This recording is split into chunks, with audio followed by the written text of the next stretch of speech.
Hello, everyone. Good evening, good morning, whoever is listening here from outside India, other part of the world. Welcome again to our The Prospective series. And today we have here with us Gwen Geerinck. We were practicing Gwen's name before we came here. And let me introduce you all to Gwen. Thank you, Gwen, for being here with us. You're welcome. Thanks for inviting me. So, Gwen Geerinck is a global visionary and founder of Tantric Leadership, redefining success through presence, purpose, and truth.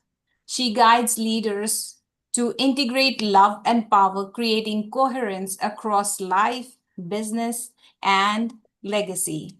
I know you are doing more work. These are amazing. Can you share something about you? What made you do the work you are doing? Passion is the first thing. Yeah, for sure. I love fun and happiness, and I love to see people smile. So for me, the passion of inspiring people and connecting with people and just be that bit of inspiration that makes that day or that week or that month or even a lifetime better. Yeah. So I've been doing this for a long, long time, even before my oldest child was born, and he becomes 24 now. So Wow. yes, and in the beginning, of course, I was just testing things, and I started with free sessions, and then I get results, and then I started with give me whatever you feel like you want to feel, because I wasn't into that business mindset. I wasn't in connecting with my value. I was always thinking like everybody else knows more than me. So, but on the other hand, I always was volunteering to make things better around me, and from that space, I developed a mindset of I want to be a philanthropist,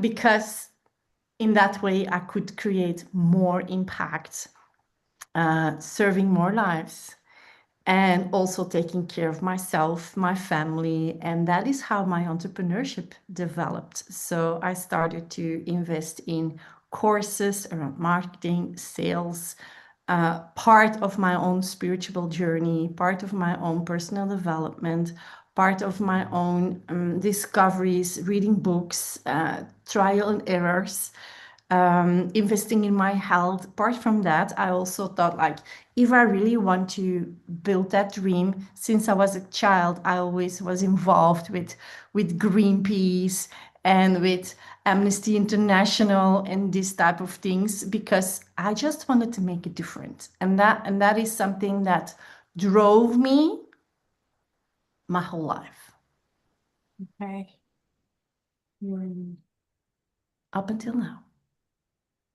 And now I am in a situation where I can create a bigger impact, because I surrounded myself with the right people and the right network, with people who are like-minded in my vision and are connected with that. And we are building a community of intentional living. And we will have 5 locations for now to start with, and one of the locations will be a rejuvenation center here in my village in Italy where I live. So this is my journey along the way. Meanwhile, being a mom of 3 sons, which I adore, and they are adults at now, and they are discovering their own lifestyle. And for me, part of making a difference was also being the mom that I envisioned for myself, meaning keeping my children out the rat race. Yeah, yeah, for sure. That was my vision. Like, I cannot have them to walk the same road I had to walk They get to be authentic. They get to be free. They get to be inspired. They get to trust themselves. They get to lead, and they get to be free in location, in finances, in whatever they want to do in their life. And that was my biggest power to overcome any challenge I had in my life, even an ugly diagnosis of an immune disorder that I am handling in a natural way so far. So my Okay. children are my biggest inspiration. Wow. Thank you, Gwen, for sharing that. I'm so touched by the way you spoke about your children and your purpose and your passion. Thank you for sharing that with us. So let me just jump directly into our topic, which is conscious intimacy. How do you define that? Like, how can you simplify it for our audience? And how is it It is different? very simple. Intimacy is everywhere, Mm-hmm, and it's not only in the bedroom. mm-hmm, Intimacy is all about connection with yeah. yourself, with your vision, with your purpose, with your life, with your time, with your money, with the people you love, with the people you need to serve, like the calling you have to serve people, to building business. All it is turned into intimacy, because when you can be intimate with truth,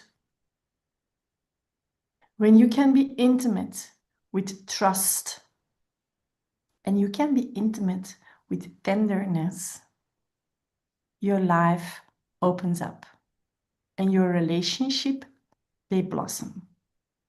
Mm, So wow. intimacy is not only about physical interaction, nor nonverbal communication, yes, but actually it is more about connection, true, deep, genuine connection. Yeah, absolutely. I love the I love the word you used. It's not only in the bedroom, it's many more, not just one part, which we think generally. So can you tell, like many couples, they feel stuck, they feel numb, they feel that it's not going to work out. How can they begin their first step into building intimate relationship? The first step you get to do is own your own dot dot dot. It's an ugly word, but I'm gonna say it anyways. Own your own shit. That's it. Like, go and look into the mirror Okay. and be truthful to yourself. Trust your Okay. intuition and be tender. Mhm. Be willing to be vulnerable, at least with yourself. So, looking into the mirror and owning your part of the bargain, owning your part of the responsibility, owning your part of the co creation, because everything is co creation. The Mm. life is built upon consciousness and energy. And awareness is the doorway to that consciousness and energy. So, an intention creates an energy. A thought process creates an energy. An action creates an energy. A habit creates an energy. So the Yeah. moment you are aware and you are truthful to yourself, where you are dancing with your ego and you're not listening to what the heart is saying and you're in constant battle with yourself, this is how your life will turn out. And the first person you have that battle with is your father and your mother. The next, so your parents, and outside of your small family, it are the people who are closest to you, which mostly is your spouse and your children. And if you are not willing to look to yourself and invite the other one to do the same, coming from curiosity rather than anger or fault, game, blame, shame thing, then then you will never be able to overcome the challenges within the marriage or any relationship, a parenting relationship, a boss relationship, whatever relationship you have, because you get to know that there are two things in play, which is you, the other one, and the secret connection, which is called relationship. So you can have a vision of what type of a man you want, or what type of a woman you want, or what type of a child you want, or what type of a boss you want. But that's a dualistic approach. When you bring in Tantra, what happens is you bring in the invisible connection. And if you are having a vision for that connection, then the disconnect or the disagreement between people disappears because you are not committed to the person and the person is not committed to you. You get to be your own individual person and you get to allow the other to be there as well. The only thing that is keeping people thriving together is because they acknowledge, own, and value the vision for the relationship, which is a commitment. You create clarity on that vision together. When you have clarity, you make choices together, meaning you determine how that has to look and it has to be aligned. You don't need to agree with everything. You don't need to when your husband wants to eat and you don't. It's not a problem. As long as you respect each other and you align in the foundation. For example, don't be cruel with an animal. I eat meat, but I eat conscious meat. I eat healthy meat. I don't torture the animal, for example. So the alignment is way more important than the agreement because these are two different things. And when a couple wants to stay in that vibrant energy, they get to seek for the energetic alignment.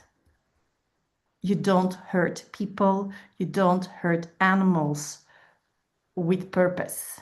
You can kill an animal because that's nature. You respect, you create a context where you can create alignment. And when you have that, your relationship shifts, but also your own happiness shifts because you can feel free. The other person doesn't need to make you happy. The other person doesn't need to serve your wishes. The other person is just a part connected to you, its own person, and together you thrive. Together you lift each other up. Together you elevate. So you discover the way you can elevate each other. Be the best version of yourself, invite the other to be the best version of themselves, so you can thrive together and elevate the happiness, the joy, the connection, the intimacy at any level the way you want it. And it means you get to find a way to communicate. Yeah. And communication is so important in any relationship. Of course, we have people who communicate too much, over communicate, are completely in the mind, and forget to feel, forget to cuddle, forget to hold hands, forget to look into each other's eyes because they are talking to each other and they are like on the screen and it has the same, you are talking to me and I'm doing like this. Absolutely. Nobody likes that. Weird. Nobody likes that. Nobody likes that. And you can judge it or you can talk about it. And you can create a vision around how it gets to look moving forward. And you hold each other high. You do not start to judge each other or to project No, you get to reflect, who am I and how am I causing and creating this negative spiral? So it all starts with own responsibility and the willingness to speak truth, to speak that truth with tenderness, and Yeah. creating an environment together to make it trustworthy. So when you speak something, the other doesn't judge you or violates your trust or use it in a different situation to suppress you or to hurt you deliberately. It means you get to be conscious with your words. You get to be conscious with your thoughts, your actions, because you are constantly creators. We are all creators. We constantly create an energy field, intentionally or unintentionally, but we do it anyways. Yeah. So when we choose to do it deliberately, we cause and create together deliberately. If one of the other person isn't willing to collaborate, fine. But that also means that this relationship cannot go to the next level. And then you get to let that connection go in a way that works. And I always express that in circles. You have this bullseye where you can dart, right? So the big red spot is your heart, and around that is a circle, and that's your power circle. In that circle, you have the people you trust, you love, you connect, who align with you, who see you for who you are. They inspire you to keep going with your vision. They trust you. You can lean on them, and they will give you advice in the way you need it. Not to discourage you, not to fear you, not to derail you, not to do everything. Next to that, you have another circle, and that's the family or friends circle or the social circle, let's say. And that circle is where you put everybody you love, you like, you enjoy doing things with, and that's it. You don't share your big vision. You don't share because these people are afraid you are stepping out your comfort zone.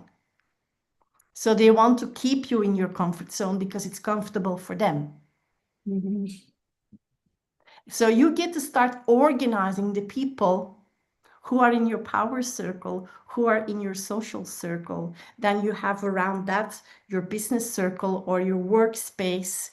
And next to that, you have all the people you want to learn to know, you are curious about, you are listening to, they inspire you. And outside of that, you have a network of people you never need or want to meet. And that's okay, because they are not your people.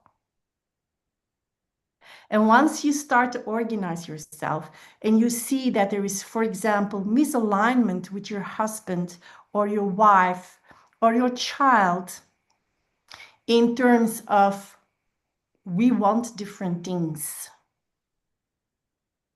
then then that person goes out of your power circle and they go into your social circle.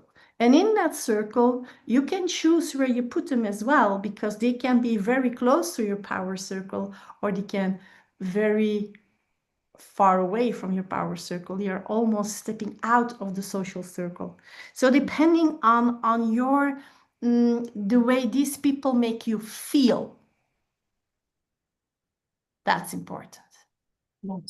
Do not hold on to people who make you feel bad, disencouraged, frustrated, hurt you.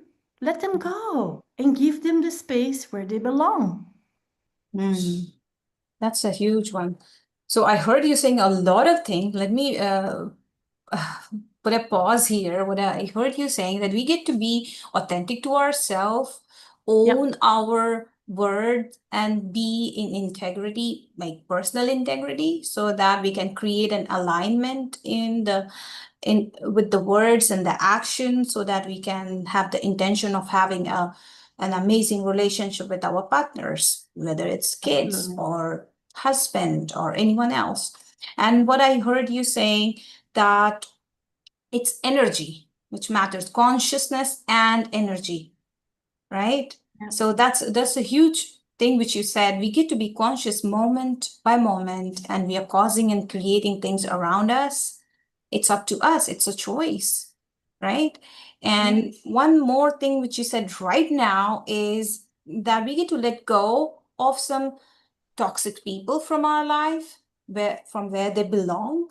We get to be conscious in choosing our circle, and like keeping people in our power circle. It needs a lot of consciousness. Not everyone is going Yeah. to be that conscious. Yes, and equally to say like there are no toxic people. There Yeah. are toxic dynamics. Yeah. Your child isn't toxic when he doesn't listen and he is rude to you. Mm-hmm. Mostly it's just the dynamic you cause and create together that makes the dynamic toxic. Yeah.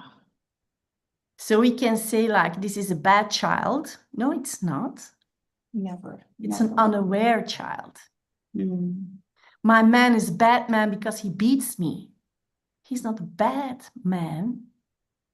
He is a hurted man. He has pain and he Mm. doesn't know how to communicate. Yeah. That doesn't mean he's allowed to beat you. Mm-hmm.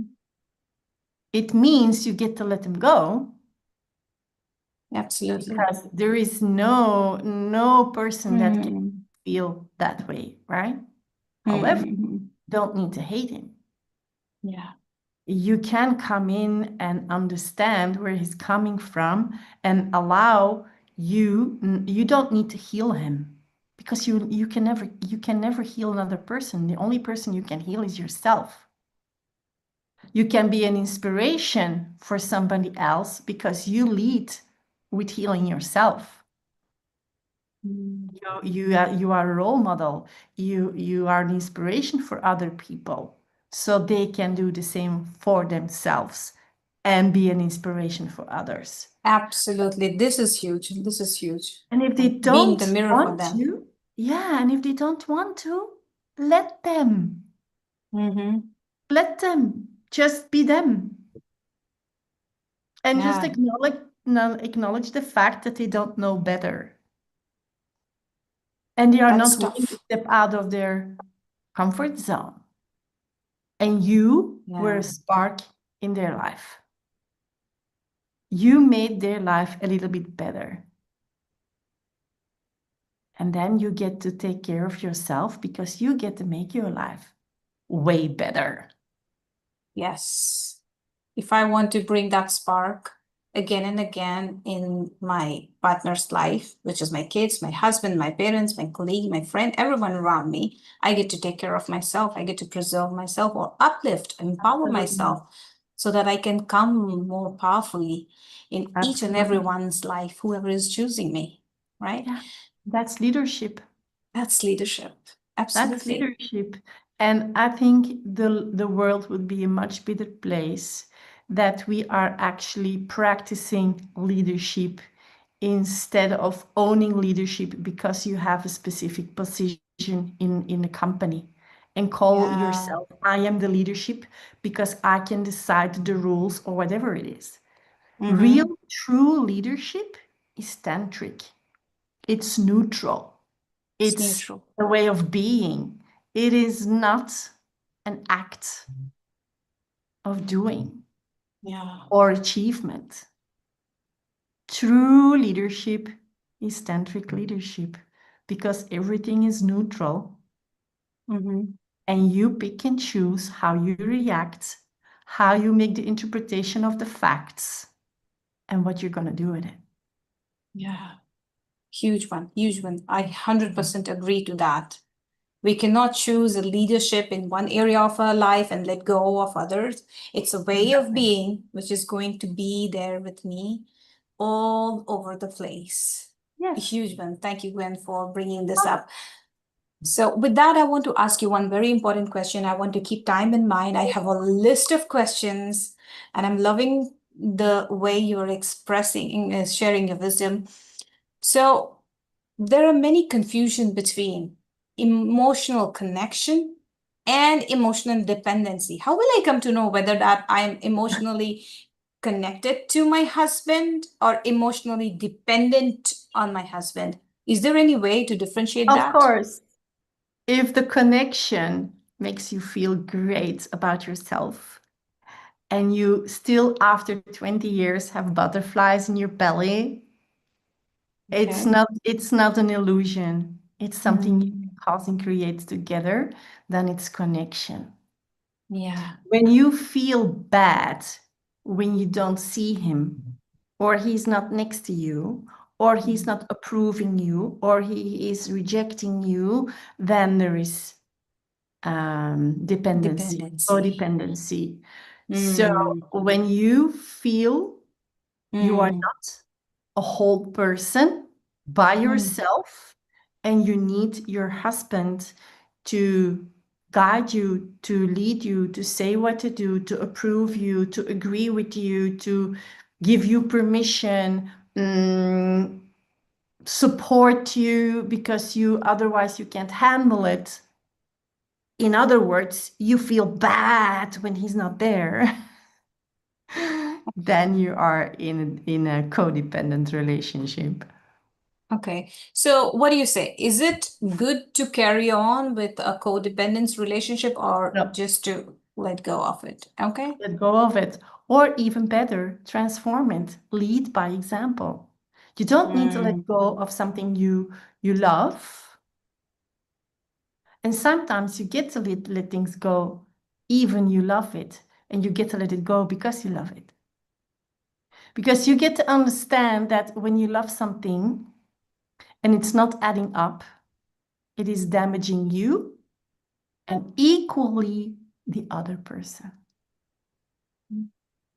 Because your awareness, your vibration, your ways of being, if you get to change yourself for somebody, that also means you cannot be you. And then you kill yourself slowly in the heart. But on mm, the other hand, if you are just being you and you say, what? You are not going to tell me who I get to be. I'm just going to be me.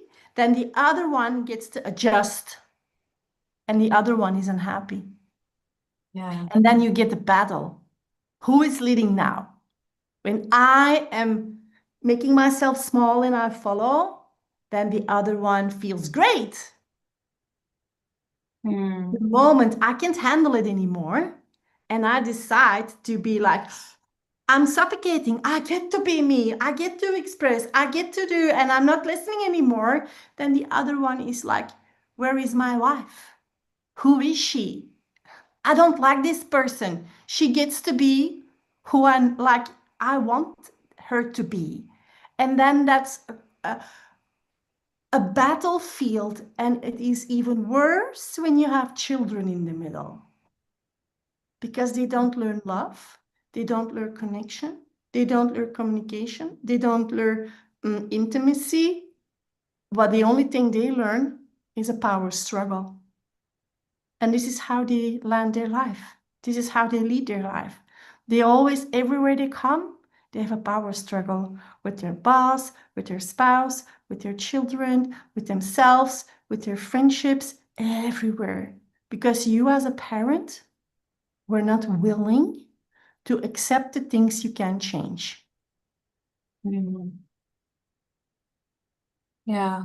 And one more question I would like to add on. Can conscious intimacy exist if one partner is emotionally avoidant?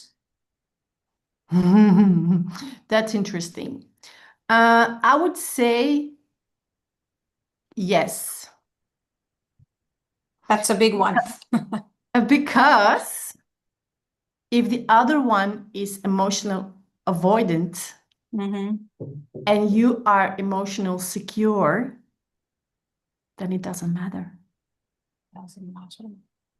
When you are emotionally anxious, then it does matter. And then it can coexist without struggle, pain, frustration, hurt, whatever. But if you are a secure person and the other one is an avoidant, then you can feel for yourself, you can set your boundaries, you can handle the situation, and you can choose to stay in the relationship and redefine it, reinvent it. So it works for both of you. Absolutely. Absolutely. So thank you, Gwen, for sharing your knowledge, your wisdom, your love with my audience. So, what are the few final tips, 1 to 3 tips for everyone, all the couples, parents, to start today to build conscious intimacy in their life? The only thing that I can say, and it's just one tip, and I always repeat the same thing when people ask me that question: look into the mirror and reflect instead of project. Always be truthful, be trustful, and be tender with yourself and the other person. And then everything should be fine. From there, you can make choices. From there, you can make changes. From there, you can make new commitments. You can create and cause anything you want, because the world is open for possibilities in that way. Absolutely. Wow. Thank you for your tips. And where can my audience find you? Is there any free gifts for them? Yes, I do. I'm launching my Gwenergy AI coaching platform. And that is where people can be coached by me, because I trained that AI, and the people who already use it, they say like, oh, I love it. It's just like talking with you. Okay. So my clients, they have experiences with me, and then they say like, it just sounds like you. I love it. So that is one for free for now, is just because I'm still training it. And the more people that use the AI, the better I can train it. So that's a win-win for both of us. And the other thing is, I do a conscious intimacy workshop next month, December the 13th. And yeah, you can subscribe for that. And that's my free gift to you, because it's free. And with all the inspiration over there. And they can find me with my name on Facebook, LinkedIn, and that's predominantly where I'm at. I'm on the other social platforms, I'm not that present, but Facebook and LinkedIn, you can connect with me. Wow, thank you. All the viewers, I'll be putting all the links in the description box. Go and find out if you want to connect with Gwen and talk more about yourself and your relationship. She is definitely reachable and more than willing to support you. With that, thank you, Gwen. Thank you. Thank you so much for your time, for your love. Bye-bye for today, and we'll meet again next week with another expert on our series, The Prospective. Bye-bye and take care. Thank you for having me. Bye. Thank you. Thank you so much, Gwen. Thank you.